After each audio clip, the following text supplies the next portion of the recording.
আজিৰ দিনটোৰ গুৰুত্বপূৰ্ণ খবৰসমূহ। দুদিনৰ কাৰণে সদন স্থগিত কৰি যিমান মন্ত্ৰী বিধায়ক আছে বান সাহায্যলৈ নিজৰ নিজৰ এলেকাত যাব লাগে। এই মন্তব্য বদৰুদ্দিন আজমলৰ। দিখৌ বাঢ়নী পানী উটি গ'ল দ্বাদশ শ্ৰেণীৰ ছাত্ৰ। নাজিৰাৰ মেছাগাঁৱৰ আলমন বৰগোহাঁই বৰ্তমান সন্ধানহীন।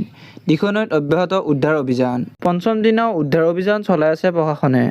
ডাৱৰ বিস্ফোৰণৰ ফলত ধ্বংসস্তব্ধ পৰিণতি বিস্তৃত অঞ্চল।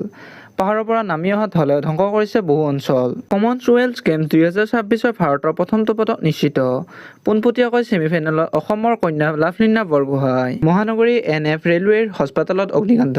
NFR হস্পিতালত জৰুৰীকালীন বিভাগত জুই। অগ্নিকাণ্ডত কথমী প্ৰাণ বহুজনৰ। জুই সূত্ৰপাত হোৱাৰ পাছতে ৰোগীৰ মাজত হাহাকাৰ। শ্বৰ্ট চাৰ্কিটৰ ফলত জুই সূত্ৰপাত হোৱাৰ সন্দেহ। দিল্লীৰ আৰক্ষী আয়ুক্তৰ ৰাষ্ট্ৰীয় সুৰক্ষা আইন NSAৰ অধীনত গ্ৰেপ্তাৰৰ বিশেষ ক্ষমতা প্ৰদান উপ-ৰাজ্যপালৰ। ৩ মাহৰ বাবে ১৯ জুলাই 2026ৰ পৰা ১৮ অক্টোবৰ 2026 এই ক্ষমতা ব্যৱহাৰ কৰিব পাৰিব দিল্লীৰ আৰক্ষী আয়ুক্ত অনুৰাগ কুমাৰে।